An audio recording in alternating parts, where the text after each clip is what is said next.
Amit Tiwari classes में आपका स्वागत है, जहां आपको मिलता है गुणवत्तापूर्ण शिक्षा और आपके सभी प्रश्नों की जानकारी सहज और सरल भाषा में, जिससे आपके आत्मविश्वास को मिलेगी एक नई उड़ान। YouTube और Google पर अभी जुड़े अमित तिवारी क्लासेस से और पेज को सब्सक्राइब कर ले। बेल टैब को दबाना ना भूले और लाइक और शेयर जरूर करें और पाएं पढ़ाई से संबंधित अपने सभी समस्याओं का समाधान।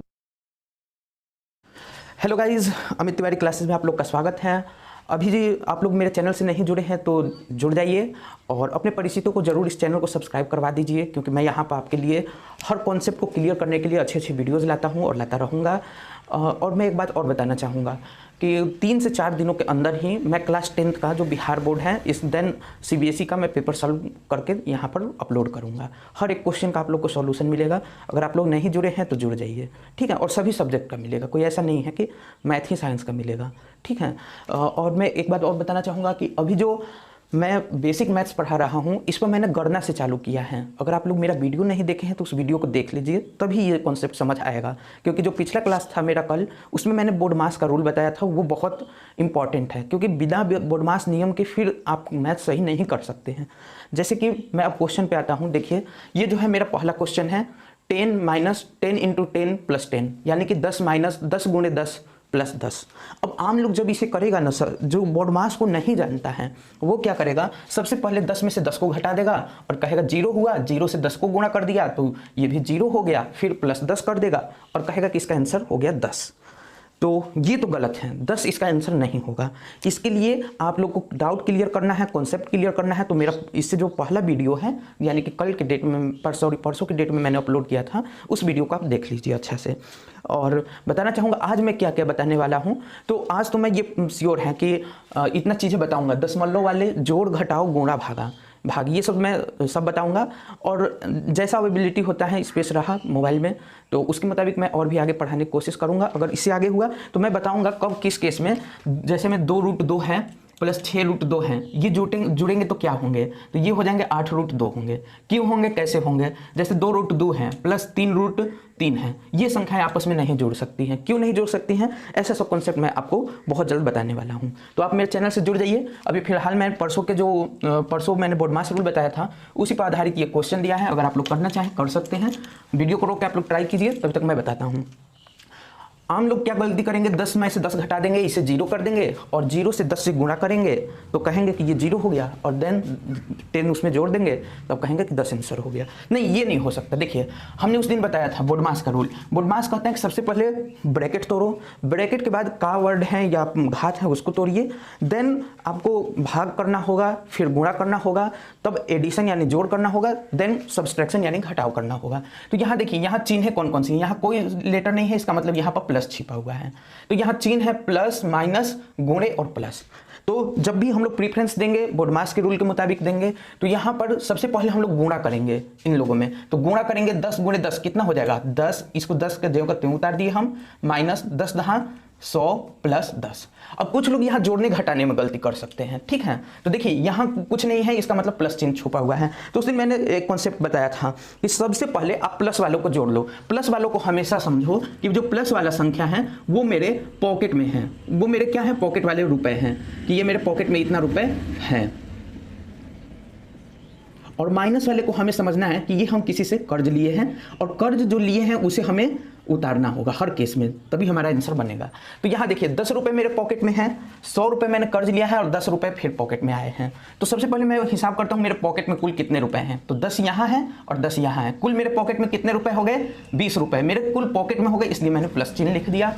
अब क्या करूंगा मैं, अब मेरे पास ये दोनों जोड़ ही दिए हैं, ये -100 रुपए हैं, यानी कि हम कर्ज कितना कुल लिए हैं इसमें, तो 100 रुपए, यानी कि -100 लिख दिए। अब इसको आम बोलचाल भाषा में उस दिन हम दोनों बताए थे, गणित का रूल भी बताए थे, गणित क्या कहता है और ठेठ भाषा में आप लोग कैसे इसे कर सकते हैं। तो गणित का भी रूल यही कहता है कि जो बड़ी संख्या है उसके साथ जो चिन्ह होती है उसे हम लोग लगाते हैं। यहाँ प्लस है, यहाँ माइनस है, यहाँ 20 संख्या है, यहाँ 100 है, तो 100 इसमें बड़ी संख्या है, बड़ी संख्या के साथ जो चिन्ह है माइनस का है, इसलिए हम लिख दिए माइनस। इसके बाद देखते हैं, जब ये दोनों संख्याएं आपस में भिन्न हो मतलब डिफरेंट हो, ठीक है, अलग हो, तो हम लोग क्या करेंगे, उस संख्याओं को घटा देते हैं और जब समान चिन्ह होगा तो उस समय हम जोड़ देते हैं। तो यहाँ पर अलग अलग चिन्ह है इसलिए घटेगी, तो 100 में से 20 घटा 80 हो जाएगा, ठीक है। तो इस तरह से -80 इसका करेक्ट आंसर होगा, बाकी कोई भी आंसर इस क्वेश्चन का गलत होगा। अब देखिए ऐसे आप नहीं समझ पाए हैं तो इसको ऐसे समझिए, 20 रुपये आपके पॉकेट में है और 100 रुपये कर्ज है। तो आप जब 100 रुपये कर्ज है तो जो 20 रुपये आपके पॉकेट में आया उस पॉकेट मनी को आप उसको दीजिएगा कर्ज जिसे आप लिए हैं। तो जब कर्ज दे दीजिएगा ये 20 रुपये, तो और आप पर कर्ज अब कितना बचेगा, 80 रुपये बचेगा, कर्ज बचेगा, इसलिए कर्ज का चिन्ह माइनस है। तो इस तरह से ये आंसर हो गया। ठीक है, तो अब ये पिछला क्लास था और इसकी मैंने इंपॉर्टेंस बताई कि आप लोग पिछली क्लास अगर नहीं देखे हैं तो देख लीजिए, तभी आगे समझ आएगा। अब हम लोग क्वेश्चन करते हैं कुछ दशमलव वाले। आज की पहला क्वेश्चन लिखते हैं दशमलव वाले सवाल। जैसे मान लीजिए 1.2 है, 1.3 है और 0.5 है। इसको जोड़ना हुआ तो हम लोग कैसे जोड़ेंगे, ये बहुत ईजी है, ये आप लोग सब लोग कर लिए होंगे। थोड़ा कन्फ्यूजन आप लोग कहाँ हो सकता है, जैसे हम दूसरा क्वेश्चन लेते हैं, 1.25 है प्लस 0.05 प्लस 0.5। ठीक है, इसको करने में शायद आप लोग को दिक्कत हो सकता है, मे बी शायद। अगर नहीं हो रहा है दिक्कत तो बहुत अच्छी बात है, आप लोग करके देख लीजिए, फिर हम करते हैं। ठीक है, वीडियो को रोक के आप कर लीजिए, हम ही करते हैं डायरेक्ट। 1.25 है, 1.25 हम लिख दिए। यहाँ पर 0.05 है, 0.05 लिख दिए। इसके बाद 0.5 ये भी जुड़ने वाली संख्या है तो 0.5 लिख देंगे। ठीक, लिखने के बाद देखिए हर संख्या 2-2 अंक की है, ये संख्या सिर्फ 1 अंक की है दशमलव के बाद। तो इसको क्या करेंगे, दशमलव के बाद संख्या के हम कितनी भी जीरो बैठाते उससे कोई फर्क नहीं पड़ता है। ये मैं बात पिछली भी वीडियो में बताया था और आज भी बता रहा हूँ। और क्यों फर्क नहीं पड़ता है और अगर फर्क जब भी कभी पड़ता है किस केस में पड़ता है, ये मैं आने वाले वीडियोज़ में क्लियर करूँगा। आप लोग मेरे वीडियो से बने रहिए और परिचितों को जरूर शेयर कीजिए। इसीलिए मैं बिल्कुल बेसिक चालू किया हूँ, क्योंकि मैं सोचा कि अगर मैं मैथ साइंस ये सब जब 9th 10th 11th 12th पढ़ा ही रहा हूँ तो बिल्कुल बेसिक से पढ़ाऊँ, ताकि कोई भी लड़का हो जिसे कुछ नहीं आता हो मैथ में वो भी मेरी वीडियो से समझ सके। तो यहाँ पर मैं 0 ले सकता हूँ, कितना भी दशमलव के बाद 0 की कोई वैल्यू नहीं होती। अब 5 और 5 ये जोड़ना है तो 5 5 10 हो गए, यहाँ 0 हो गया, यहाँ 1 हासिल गया और 2 5 7 और 1 हासिल वाला जुड़ गया 8 हो गया, और यहाँ से 1 है तो 1 हो गया। यानी कि इसका सही आंसर हो जाएगा 1.80। ठीक है, इसी तरह से अब कुछ थोड़ा और दशमलव वाले में हार्ड लेवल पर हम लोग आते हैं। ठीक है, हार्ड लेवल में आते हैं, एक क्वेश्चन और कर लेते हैं हम लोग, फिर आगे बढ़ते हैं इसमें। तो तभी तक के लिए मैं मिटा दे रहा हूँ इस वीडियो को। और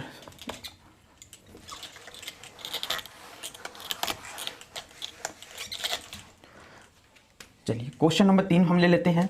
मान लेते हैं यहाँ पे 1.2 है, 1.22 है, 1.222 है प्लस 0.58 है। ठीक, इसको आप लोग खुद कीजिए, अगर नहीं आता है तो आप देखिएगा वीडियो। वैसे मैं सॉल्व कर रहा हूँ। अब ये क्या करूँगा, मैं सारे में जोड़ का चिन्ह है, यानी कि सभी रुपए, यहाँ भी जोड़ का चिन्ह छुपा हुआ है, तो सारे रुपए मेरे पॉकेट में ही हैं। यहाँ कोई दूसरा माइनस का तो चिन्ह है नहीं, तो इन सबको मैं जोड़ना है, नॉर्मली जोड़ना है तो जो नॉर्मली हम जोड़ देंगे। 1.2 लिख दिए, 1.22, 1.222 लिख दिए, 0.58। ठीक है, अभी हम दशमलव वाले जोड़ कर रहे हैं। अब हम क्या करेंगे, 0 0 बैठाते चले जाएंगे। ये 3 यहाँ ये मैक्सिमम 3 संख्या की है तो इसलिए हम 3 0 तक तो ले ही जाएंगे। ठीक है, मतलब यहाँ 3 अंकों तक सब बाकी सभी संख्याओं को ले जाएंगे। यहाँ पर 2 हो गया, यहाँ पर जुड़ा 2 2 4 4 8 12 का 2 हाथ में लगा 1 हो गया, 6 1 7 7 5 12 के हाथ में लगा, अरे ये 2 हो गया, हाथ में लगा 1, और जब 1 हाथ में लगा तो 3 हो गए ये, और 1 जो हाथ में लगा हुआ था वो 4 हो गया। तो इसका आंसर हो जाएगा, करेक्ट आंसर 4.222। अब हम लोग थोड़ा मिक्स टाइप के क्वेश्चन देखते हैं, प्लस माइनस यानी कि अब जोड़ घटाव वाले क्वेश्चन कैसे हम लोग करेंगे। क्वेश्चन को देखते हैं हम लोग किस तरह से कर सकते हैं। तो सबसे पहले इसको पढ़ें तो 0 इसके 5 पढ़ेंगे, 0.5। ठीक, यानी कि 0.5 आप लोग बोल सकते हैं। और इसको अगर हम लोग पढ़ें तो 1.55 पढ़ने में लोग गलती कर देते हैं। ठीक है ना, दशमलव के बाद वाली संख्या को एक एक संख्या बोलना चाहिए। जैसे मैं पढ़ूंगा तो 1.55 न बोल करके मैं इसे पढ़ूंगा 1.55। ठीक है, ऐसा गलती आप लोग भी नहीं कीजिएगा। इसको हम लोग क्या पढ़ेंगे, 1.55 ही पढ़ेंगे। ठीक है ना, अब क्या नहीं पढ़ेंगे तो क्या नहीं पढ़ेंगे, 1.55 नहीं पढ़ेंगे। ठीक है, ये गलत है। दशमलव के बाद वाली संख्याओं को एक एक हम लोग पढ़ते हैं। अब देखिए इन संख्याओं में हम बताए थे कि सबसे पहले जब भी प्लस माइनस में आप कंफ्यूज हो जाएं तो आपको ऐसे समझना है, प्लस वाली संख्या जो है उसे समझिए कि आपके पॉकेट में है, वो रुपए उतने पॉकेट में है, और माइनस वाली संख्या को आप समझिए वो कर्ज है, और कर्ज हमें लौटाना है हर केस में। तो यहाँ देखिए तो 0.5 जो है इसके सामने कोई संख्या नहीं है, यानी कि प्लस छुपा हुआ है। ठीक है, तो यानी कि 0.5 ये तो मेरे पॉकेट में है, और यहाँ पर मैं देखूँ तो 0.1 भी पॉकेट में है, 0.20 भी पॉकेट में है। तो मैं पॉकेट वाली संख्याओं को एक जगह लिख देता हूँ। तो पॉकेट वाली संख्याओं को मैं एक जगह कर देता हूँ, 0.5 प्लस 0.1 प्लस 0.20। इन तीनों संख्याओं को मैं एक जगह कर दिया। अब मैं क्या करूंगा, इन लोगों को एक जगह करूंगा। जो मैंने कर्ज लिया है, कर्ज कितना रुपए लिया है, 1 रुपये 55 पैसे और 1 रुपये। तो ये कर्ज मैंने लिया है, तो कर्ज के साथ जुड़ेगा। कुल कर्ज कितने हो गए, 2.55 ये कर्ज हो गए। अच्छा कैसे हो गए, इसको मैं अभी और बताता हूँ अच्छा से। 1.55 प्लस 1 कर दीजिए, क्योंकि ये कर्ज हो गए। यहाँ चिन्ह कौन सा हो जाएगा, माइनस हो जाएगा, ठीक है। अब माइनस हो गया यहाँ चिन्ह। अब हम लोग क्या करेंगे, इन तीनों संख्याओं को जोड़ेंगे। तो चलिए जोड़ते हैं। 0.5 है, 0.1 है, 0.2 है।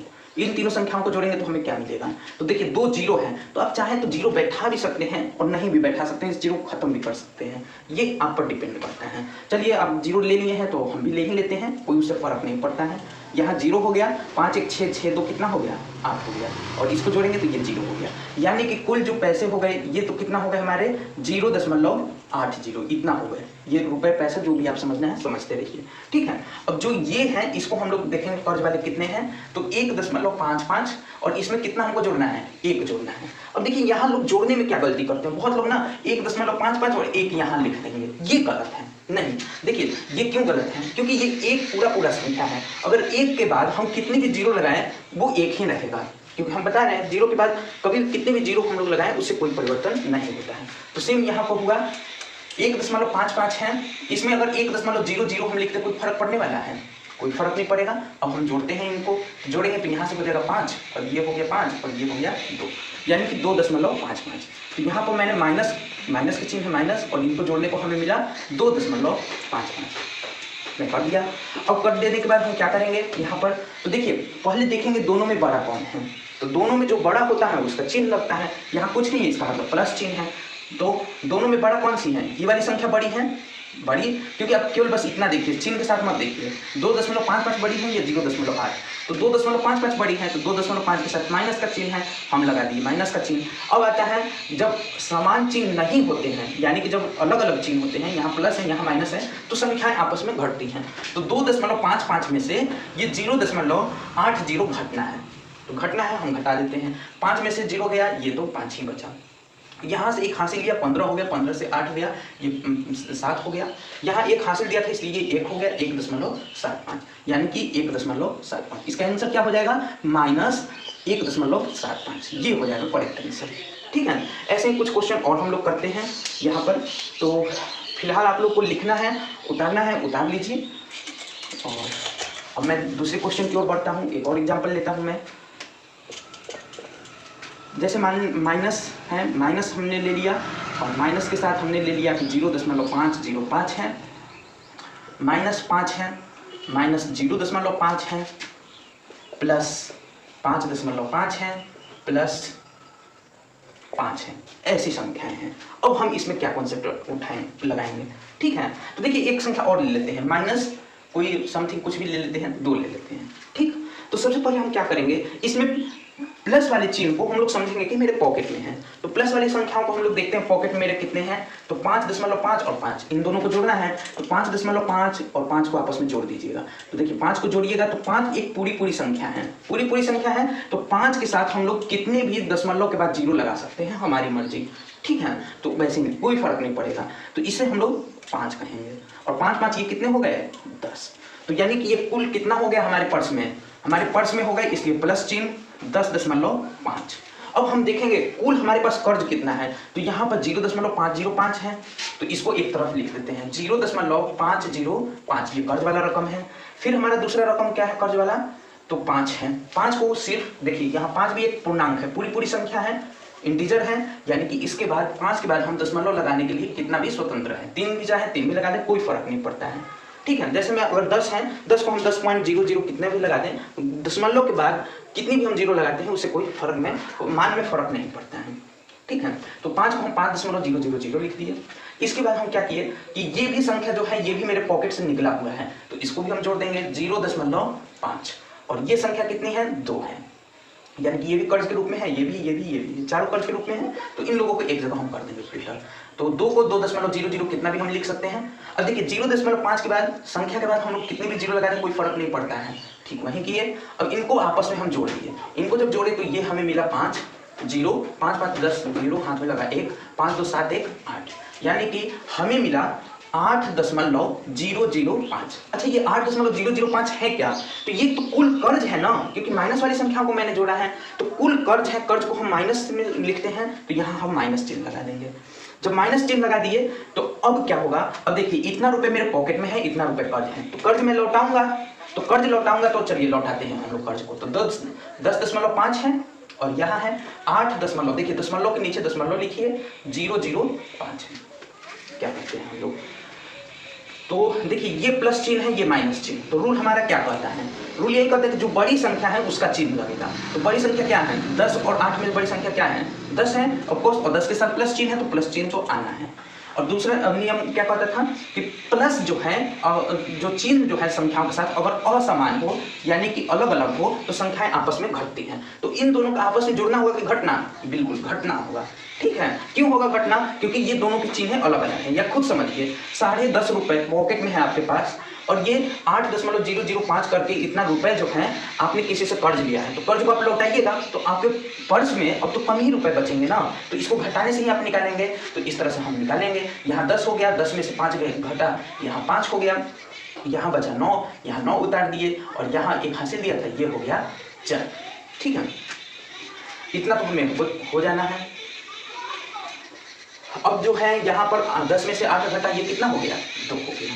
तो इसको हम लोग कितना लिखेंगे, 2.495, यानी कि ये संख्या प्लस में हो जाएगी। ठीक है, और यही हमारा जो है आंसर होगा।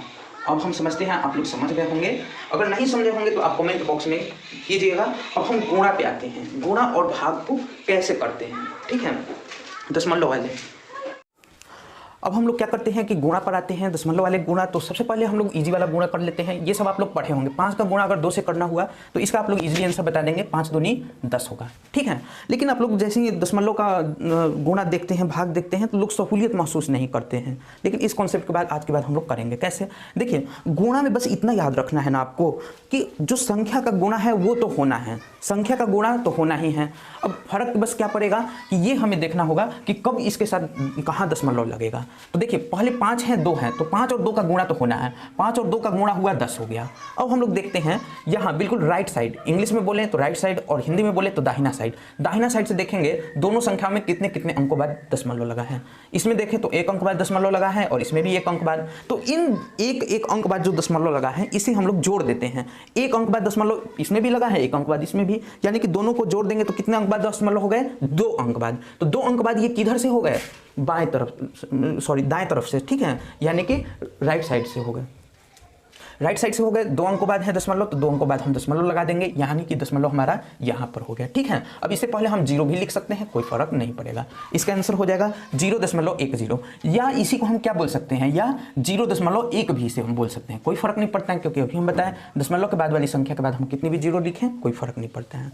अब देखिए इसका हमें गुणा करना है, इसको हम लोग कैसे करेंगे, तो सबसे पहले हम गुणा तो करेंगे, जो नॉर्मल हम गुणा करते हैं संख्याओं का वो करेंगे। 5 का गुणा 1 से होगा, कितना हो गया 5, और 5 का गुणा 5 से हुआ 25, और 25 दूनी हो गया कितना 50 हम लिख देंगे। अब हम दशमलव काउंट करेंगे, इस संख्या में दशमलव 1 अंक बाद है। ठीक है ना, कहाँ से हम लोग देखते हैं दशमलव, ये दाएं तरफ से, यानी कि जो राइट साइड है। ठीक है, और यहाँ भी कितना 1 अंक बाद दशमलव है, यहाँ भी 1 अंक बाद दशमलव है, यानी कि तीनों को मिला दें, इसमें भी 1 अंक, इसमें भी 1 अंक बाद है, इसमें भी 1 अंक बाद है, यानी कुल 3 अंकों बाद दशमलव है। ठीक है ना, इसमें तो दशमलव है ही नहीं, तो 3 अंक बाद दशमलव लेंगे यहाँ से, ये राइट साइड से 1 2 1 3, तीसरी संख्या 0 ले लेंगे और दशमलव लगा देंगे, यानी कि ये हो जाएगा हम लोग का आंसर। अब इसी को हम क्या लिख सकते हैं, या 0.05, ये भी तो लिख सकते हैं, क्योंकि 5 के बाद 0 लगाए ना लगाए कोई फर्क नहीं पड़ता। ठीक इसी तरह से यही कॉन्सेप्ट इसमें भी चलेगा। 8 है, 8 का गुणा 1 से हुआ, ये 8 हो गया, और 8 से ये जो होगा 8 से ये जो हुआ 8 से ये हो गया 64, और 64 का 4 से गुणा होगा। तो देखिए जब 64 का 4 से गुणा होता है तो होता है 4 चौक 16 के 6, हाथ में लगा 1, 6 चौक 24 1 25, यानी कि 256 कितना हो गया 256, इतना तो हम लिख दिए। लिख देने के बाद अब आते हैं हम लोग दशमलव काउंट करने। इसमें देखिए एक अंक बाद दशमलव है राइट साइड से, और इसमें कितने अंक बाद हैं 1 2 3, 3 अंकों बाद हैं। कुल कितने अंकों बाद हमें दशमलव लेना होगा 4 अंकों के बाद। तो यहाँ से गिनेंगे 1 2 3 और एक चौथा अंक एक और जीरो लगा देंगे और फिर यहाँ दशमलव लगा देंगे, और ये हो गया हमारा आंसर। ठीक है, इस तरह से हम करते हैं। अब हम लोग भाग पे आ जाते हैं। नॉर्मल भाग आप लोग किए होंगे डेली लाइफ में, पहले भी क्लास 1 2 में करते आए हैं। तो 64 भागे 8, इसको आप डायरेक्ट ऐसे लिख दिए होंगे 64/8, 8 से ये काट दिए होंगे 8 मर्त में, यानी कि इसका कह देंगे आपका 8 हो गया आंसर। ठीक है, तो ये तो बहुत नॉर्मल है। पर जैसे ही हम लोगों को भाग करना होता है दशमलव वाले संख्याओं का, तो हमें बहुत दिक्कत असहज महसूस करने लगते हैं। ठीक है, देखिए बहुत ईजी कॉन्सेप्ट है इसके पीछे का, और आज के बाद अगर आप अच्छा से समझेंगे ना मेरे वीडियो से, शायद ही आपको कभी दिक्कत होगा। आप लोग 1 बार 2 बार 3 बार बहुत मेरी बातों पे गौर कीजिएगा, क्या मैं बोल रहा हूँ, और इसको आप लोग प्ले बार बार करके देख लीजिएगा अच्छा से। ठीक है, तो सबसे पहले जो पहली संख्या होती है इसको ऊपर लिखते हैं, यानी कि अंश में लिखते हैं, अंश यानी कि न्यूमरेटर में इंग्लिश में बोले तो। नीचे वाली संख्या को हर में लिखते हैं, यानी कि डिनोमिनेटर में। 0.8 है, यही हमको भाग करना है। तो हम लोग क्या करते हैं, इसको लिखने के बाद हम लिख देंगे ये संख्या, ज्यों करते हैं पहले संख्या लिखेंगे 64, और ये हो गया संख्या क्या है 8 है। ठीक है, अब देखिए जितने ऊपर या नीचे में जो संख्या है ना, उसका हम दशमलव काउंट करेंगे कितने अंकों बाद है। तो इसमें तो कोई दशमलव नहीं है, लेकिन नीचे वाली संख्या में दशमलव है, तो हम लोग राइट साइड से देखेंगे, यानी कि दाएं साइड से कितने अंकों बाद हैं। तो दाएं साइड से 1 अंक बाद है दशमलव। तो जब 1 अंक बाद दशमलव है तो 1 0 ऊपर चल जाएगा। कितना चला जाएगा 1 0, इतना, या इसी को हम क्या लिख सकते हैं 6 4 इसको बटे 8 है ना, 1 0 लगा दे, डायरेक्ट हम 1 0 लगा दें। ठीक है, तो ये लिखिए या ये लिखिए, बात एक ही है। अब इसको हम काटने वाली संख्या है, काट देंगे। तो यहाँ से हम लोग काटेंगे इसको, ये जाएगा 8 मर्त में, 8 का गुणा 10 से हुआ, ये हो गया 80। ठीक है, यानी कि हमारा जो आंसर है ये 80 हो गया। अब इसमें आते हैं इन संख्याओं में, देखें क्या करेंगे। तो जो पहली संख्या है इसे हम लोग ऊपर लिखते हैं हमेशा, 0.027/3 लिख दिए। अब दूसरा स्टेप हम क्या कर सकते हैं, अंक लिखेंगे, सिर्फ 27 है 27 लिख दिए, ये 3 है यहाँ 3 हम लिख दिए। अब देखेंगे तो यहाँ पर ऊपर में 3 अंकों बाद दशमलव है, तो जब ऊपर में 3 अंकों बाद दाएं साइड से दशमलव है, तो हम नीचे में, अब उसके नीचे में 3 का गुणा करेंगे, 3 0 का गुणा करेंगे। ठीक है ना, जैसे में यहाँ क्या हुआ था, यहाँ 1 अंक बाद दशमलव था तो हम ऊपर में गुणा किए थे, तो ऐसे ही उल्टा चलता है बिल्कुल। तो यहाँ ऊपर में है तो हम क्या करेंगे, नीचे में करेंगे, तो नीचे में कर देंगे, यानी कितने अंकों का 3, यानी कि गुणे 1000। ठीक है, यही होगा। अब 3 से इसको हम लोग काटेंगे, ये जाएगा 9 मर्त में। अब 9/1000, तो देखिए 9 में जब भी 3 0 का भाग लगे तो ये 3 अंक बाद 10। यहाँ पर हम 3 केसेस और ले लेते हैं इसको। इस केस में आप लोग खुद से कीजिए, फिर इस वीडियो को देखिएगा, हम अब बनाते हैं। देखिए क्या कीजिएगा, इसके लिए हम लोग क्या करेंगे, सबसे पहले इन ऊपर वाले चीज़ों को जो पहले लिखा है इसको ऊपर ले लेंगे। तो 0.08 भागे 0.002 यही लिख सकते हैं। इसको लिखने के बाद हम क्या करेंगे, सिर्फ अंकों को लिखेंगे। 8 है 8 लिख दिए, 2 है 2 लिख दिए। ऊपर में कितने अंक, यहाँ नीचे में देखिए, नीचे में 3 अंकों बाद 0 है, तो ऊपर में कितना 0 हो जाएगा, 3 0 का गुणा। ठीक है, अब देखिए ऊपर वाले संख्या में कितने अंकों बाद दशमलव है, 2 अंकों बाद, तो नीचे में भी कितने अंकों बाद हो जाएगा, कितने अंकों का गुणा होगा, 2 अंकों का। ठीक, इस तरह से हम लोग करते हैं। अब 2 अंक यहाँ 0 है, यहाँ 3 अंक है, तो ये 2 अंक से 2 अंक कट गए। अब 2 से 8 कटा, ये गया 4 मर्त में, और 4 से 10 का गुणा हुआ, ये हो गया 40। इस तरह से हम लोग का आंसर जो हो जाएगा 40 हो जाएगा। ठीक है, इस वाले क्वेश्चन में आप लोग 8.64 कर दीजिए। ठीक है, अब देखिए इस क्वेश्चन पर हम लोग आते हैं। इस क्वेश्चन के लिए हम क्या करेंगे, 27.02 है बटे 5404 है, इसको 10 का 10 लिख दिए। नेक्स्ट स्टेप क्या करेंगे, दशमलव हटा देंगे, तो दशमलव हटा देंगे तो 2702 लिख सकते हैं, नीचे 5404। अब क्या हुआ, ऊपर में 2 अंकों के बाद दशमलव है, दाएं साइड से देखते हैं हमेशा, तो दाएं साइड से 2 अंकों बाद दशमलव है, तो 2 अंकों के लिए नीचे में हम 2 अंक का गुणा कर दिए। जब गुणा कर दिए, अब हम लोग काटेंगे, इससे इसको काटेंगे, कितने मर्द में गया, 2 मर्द में। तो देखिए इसको हम क्या लिख सकते हैं, इसको हम लिख सकते हैं 1/200, 1/200, यही ना। तो ये हम लोग का आंसर हो गया 1/200। अब इतना, इससे और भी आगे आप लोग करना चाहते हैं तो आप लोग क्या कीजिएगा, इसके लिए 2 का भाग 1 में दीजिएगा। 2 का 200, इतना तो छोड़ ही सकते हैं। अगर नहीं छोड़ पाते हैं तो हम लोग और क्या कर सकते हैं इसके लिए, इसको देखिए, इसको हम लिख क्या सकते हैं, 1/2 गुणे 1/100, यही ना।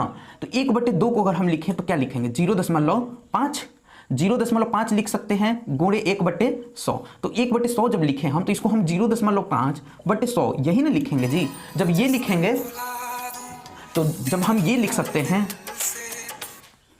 जब ये लिखेंगे हम तो यहाँ देखिए एक अंक बाद दशमलव ऑलरेडी है ऊपर में और 2 जीरो नीचे हैं, तो कितने अंक बाद दशमलव होगा?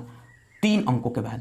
ठीक है, तो 3 अंक हम लोग ले लेते हैं, 1 2 1 3। तो यहाँ हम लोग का आंसर हो गया 0.005। अब इस क्वेश्चन में हम लोग आते हैं। इस क्वेश्चन को आप देखिए 8.64 है, इसको 0.04 हम कर देंगे।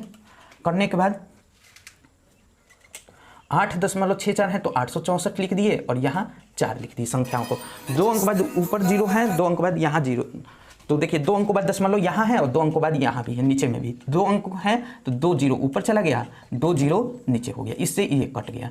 अब ये 4 से कटा, ये 4 दूनी 8, 4 एकम 4 और 4 छक्के 24, यानी कि इसका आंसर हो गया 216। हम समझ रहे हैं कि आप लोग बहुत अच्छा समझ गए होंगे। एक क्वेश्चन और हम लोग मिक्सर टाइप का कर लेते हैं। मिक्सर टाइप का क्वेश्चन देखते हैं। तो यहाँ पर देखिए, यहाँ पर प्लस माइनस ये सारे संख्याएं हैं, मतलब प्लस भी है माइनस भी है और भाग भी है। तो इसमें हम लोग बोडमास रूल फॉलो करेंगे। बोडमास रूल क्या कहता है? सबसे पहले अगर कोष्ठक है तो कोष्ठक को कीजिए, घात है तो घात को कीजिए, का है घटा को कीजिए, नहीं तो फिर इसके बाद भाग कीजिए, भाग के बाद गुणा, फिर आपको जोड़ करना है, फिर घटाव करना है। तो यहाँ हम किसको प्रेफरेंस देंगे? सबसे ज़्यादा भाग को देंगे। तो जब हम डायरेक्ट करते हैं, यहाँ देखिए 4 है, 4 भागे 0.2 है, तो इसको हम लोग क्या लिख सकते हैं?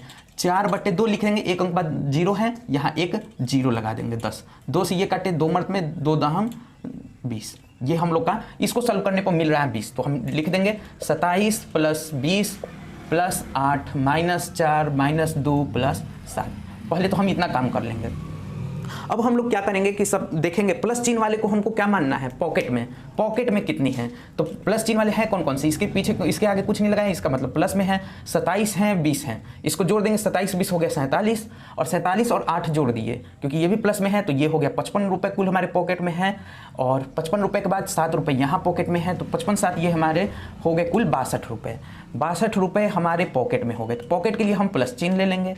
अब देखेंगे ऋण कर्ज कितना है मेरे पे, तो 4 रुपये यहाँ कर्ज है, 2 रुपये यहाँ, कुल कर्ज मेरे पास 6 रुपये का है। तो यहाँ मैंने कर्ज के लिए 6 रुपये का कर्ज है, इसलिए -6 लिख दिया। अब हम 62 में से 6 को घटा सकते हैं, या ऐसे समझिए आप, बड़ी संख्या का चिन्ह हमेशा लगाते हैं। बड़ी संख्या इसमें से क्या है? 6 और 62 में 62 है, तो 62 के साथ जो चिन्ह है वो प्लस है, तो प्लस तो लगना है। अब प्लस चिन्ह है यहाँ, यहाँ माइनस है, दोनों चिन्ह असमान है, समान नहीं है। तो जब समान नहीं होती हैं तो घटती हैं, तो घट जाएंगी। 62 में से 6 घटेगा, तो जब 62 में से 6 घटेगा तो इसका आंसर हो जाएगा 56। अब हमें लग रहा है कि आप लोग समझ गए होंगे। अगर नहीं समझ पा रहे हैं तो आप लोग कमेंट सेक्शन में बोलिएगा, हम और अच्छे से आप लोग को समझाने की कोशिश करेंगे। अब इस क्वेश्चन पर आते हैं। तो देखिए सबसे पहले हम क्या करेंगे, यहाँ भाग करेंगे, भाग को करते हैं। तो ये भाग को जब हम लोग करेंगे तो 0.8 भागे 0.04 है, इसको हम क्या लिख सकते हैं? 8/4। अब 4 के बदले में 2 अंकों बाद दशमलव है, तो यहाँ ऊपर कितनी संख्या चली जाएगी? 2 जीरो। नीचे में कितनी संख्या आएगी? तो इसके बदले 1 अंक बाद दशमलव है, 1 जीरो। 10 से ये कटा 100 10 मर्द में, 4 से ये 8 कटा 2 मर्द में, यानी कि 2 × 10 कितना हो गया? 20 हो गया। तो इसका आंसर जो हो, ये इतना, इस पार्ट को सॉल्व करने पर हमें कितना मिलेगा? 20 मिलेगा। अब लिखेंगे हम लोग -27। अब देखिए ये क्या है चिन्ह? 2 बार माइनस आ गई, तो आपस में गुणा का चिन्ह है। आपस में क्या है? माइनस गुणे -4 है। तो जब भी गुणा होता है तो हम बोले थे कि गुणा में जब माइनस होगा तो माइनस संख्या को हम लोग काउंट करेंगे। अगर माइनस 2 बार है या 2 बार 4 बार, यानी कि सम संख्या में है माइनस, तो वो प्लस हो जाती है। यहाँ भी माइनस है, यहाँ भी माइनस है। ये कितने माइनस हो गए? 2 हो गए, तो 2 माइनस मिल करके आपस में गुणा होंगे तो प्लस मिलेंगे, क्योंकि इवन नंबर्स या सम संख्या प्लस बना देती हैं। तो यहाँ प्लस हो गया, 4 लिख देंगे। इसको हम लोग पार्ट को सॉल्व कर चुके हैं। ये पार्ट का आंसर है 20। पहले चिन्ह लगा है प्लस, तो इसके लिए प्लस लगा दिए, 20 + 9। अब हम लोग इजीली करेंगे, देखेंगे हमारे पॉकेट में कितने रुपए हैं। तो इसके साथ माइनस चिन्ह लगा है, यानी कि ये तो कर्ज है। 4 रुपये मेरे पॉकेट में है, 20 रुपये 9 रुपये, कुल कितने हो गए? 4 20 24 रुपये और 24 9, कुल हमारे पॉकेट में हो गए 33 रुपये। पॉकेट में है इसलिए प्लस लिख देंगे। कर्ज कितना है? तो कर्ज ये 27 रुपये का है, तो 27 रुपये कर्ज है, इसलिए माइनस लिख दिए। अब माइनस लिख दिए, तो अब इसको हम लोग जब सॉल्व करेंगे तो ऐसे समझिए, 33 रुपये आपके पॉकेट में है, 27 रुपये कर्ज है। तो 33 रुपये पॉकेट में है, 27 रुपये कर्ज है, तो आप 27 रुपये कर्ज लौटा दीजिएगा, तो आपके पॉकेट में कितना बचेगा? 6 रुपये। 6 रुपये पॉकेट में बचेगा, इसलिए प्लस चिन्ह। या इसी कॉन्सेप्ट को आप कैसे कर सकते थे? +6। यहाँ देखिए प्लस और माइनस में सबसे बड़ी संख्या क्या है, 33 है। 27 और 33 में सबसे बड़ी संख्या 33 है। 33 के साथ प्लस चिन्ह है, इसलिए प्लस चिन्ह लगना है। अब इसके अलावा हम लोग देखेंगे कि दोनों चिन्हें कैसी हैं, तो दोनों चिन्हें अलग अलग हैं, असमान है। जब असमान है तो आपस में संख्याएं घटेंगी, तो इस तरह से 33 से 27 घट गया, हम लोग का 6 आंसर हो जाएगा। तो इसी के साथ आज का जो क्लास है हम लोग समाप्त करते हैं, और हमें लग रहा है कि आप लोग को अच्छा समझ आ गया है। अगर नहीं आया है तो आप लोग कहिएगा, हम और अच्छे से एक्सप्लेन करने को कोशिश करेंगे। और अगर आप मेरे पेज को सब्सक्राइब नहीं किए हैं, मेरे चैनल को सब्सक्राइब नहीं किए हैं अमित तिवारी क्लासेस को, तो सब्सक्राइब कर लीजिए। हम ऐसी ही वीडियोज़ आपके लिए लाते रहेंगे, अपने परिचितों में जरूर भेजिए, ताकि हम लोग अब अच्छा से ज्ञान को एक जगह से दूसरी जगह आपस में भेज सकें। ठीक है, धन्यवाद।